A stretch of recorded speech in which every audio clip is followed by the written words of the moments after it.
através do espírito empreendedor e evangelístico do nosso saudoso fundador, missionário Manuel de Melo. Quem era o missionário Manuel de Melo? Nascido em 20 de agosto de 1929, no município de Água Preta, no estado de Pernambuco, o então jovem Manuel de Melo, apelidado de Neco pela família, desde a sua infância vivia às voltas com a pregação do Evangelho de Jesus Cristo. Já aos 11 anos, pregava em auditórios com mais de 100 pessoas, que vibravam com suas preleções inflamadas pelo Espírito Santo. Sabia, desde a infância, que Deus tinha um plano em sua vida e em 1947 partiu para São Paulo, certo de que a cidade grande lhe traria maiores condições de concretizar aquilo que o Senhor lhe determinava. Sofreu muito pela falta de conhecimento da cidade, mas Deus preparou as pessoas certas para formar seu círculo de amizades. Através desses amigos, foi apresentado na Igreja Evangélica Assembleia de Deus, onde foi consagrado diácono.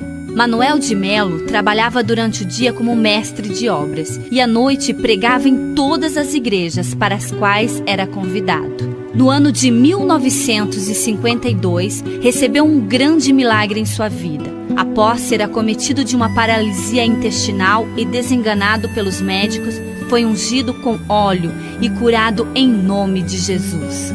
Já conhecido como pregador, Manuel de Melo recebeu o convite para fazer parte do trabalho de evangelização dos missionários americanos no Brasil, a Cruzada Nacional de Evangelização, dirigida pelo reverendo Harold Williams, da Igreja do Evangelho Quadrangular nos Estados Unidos. A vida do missionário Manuel de Melo se baseou na incansável busca do plano de Deus em sua vida, sobre a qual teve conhecimento desde a sua infância. Em 1955, deu o grande passo para a concretização deste plano, ao iniciar um grande movimento de avivamento espiritual no Brasil, que tinha como objetivo evangelizar e levar a salvação, a libertação e a cura em nome de nosso Senhor Jesus Cristo a todas as criaturas. Igreja de Jesus Betel foi o nome como se tornou conhecido esse movimento no início. Mas a partir de 1956 foi adotado o nome que leva até hoje: Igreja Evangélica Pentecostal, o Brasil para Cristo.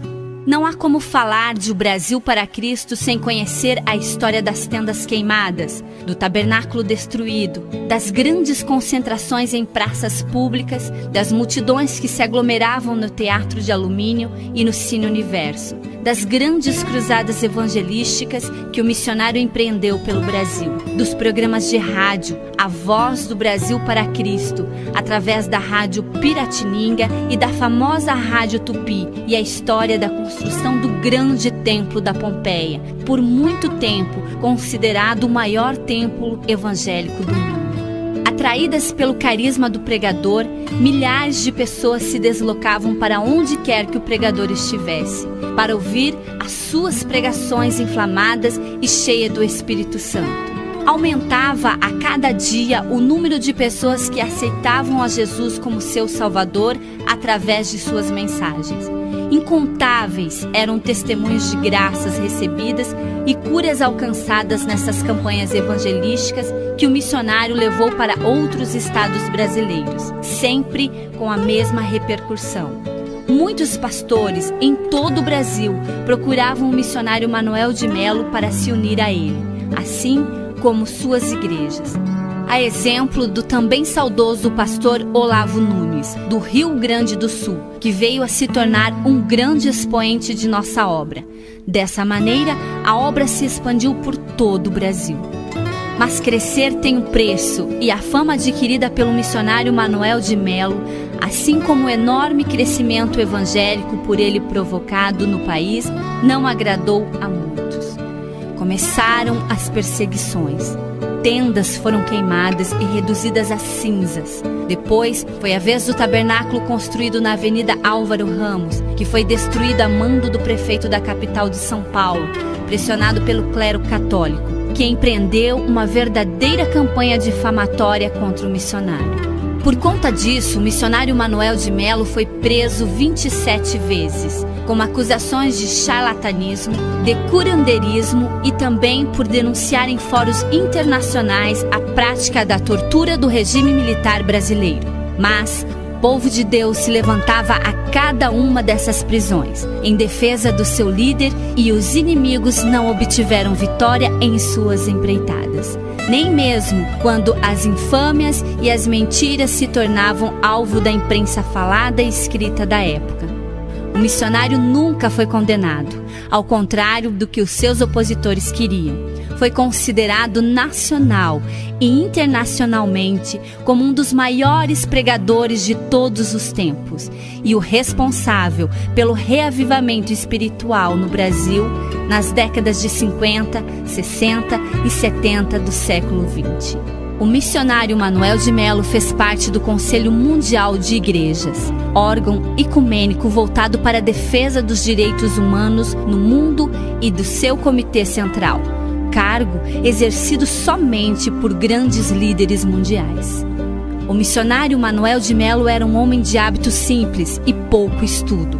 Desde criança se dedicou quase que unicamente aos estudos bíblicos, inicialmente com o pastor e teólogo João Mendes, e depois transformando essa busca de conhecimento bíblico numa constante em sua vida, assim como também o estudo dos grandes movimentos evangélicos do mundo e a história de seus líderes. Poucos se atreviam a travar com ele qualquer tipo de discussão a respeito de atualidades e política nacional e internacional, pois era um profundo conhecedor desse assunto, graças ao hábito de leitura.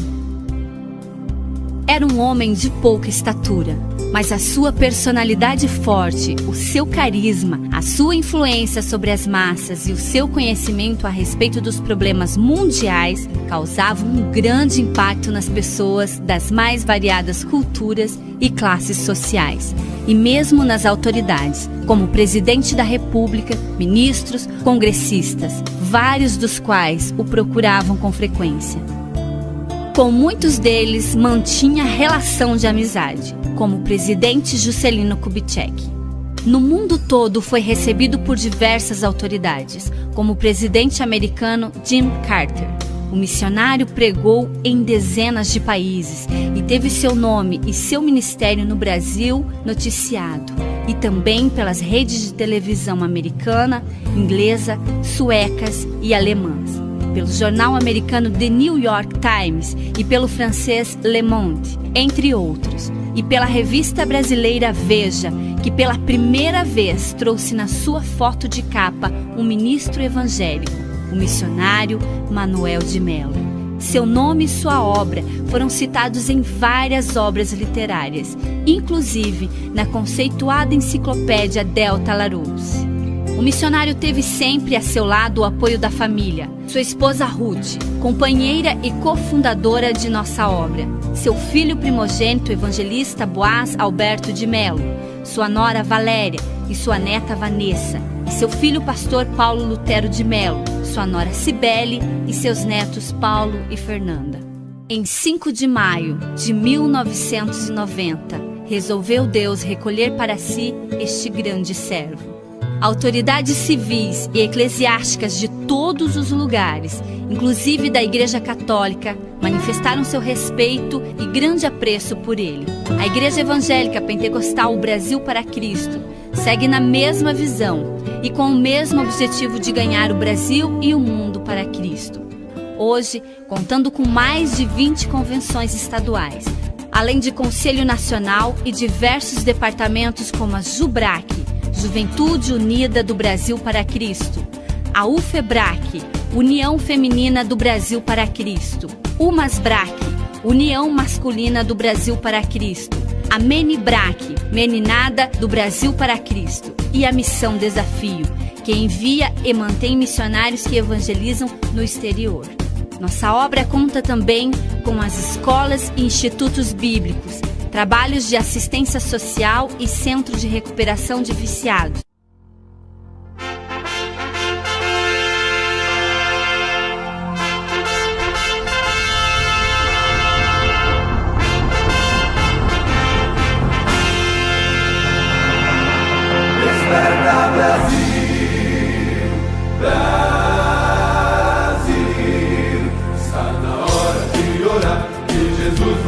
libertar todo aquele que nele crê. Se o aceitar e em Deus confiar, muitas bênçãos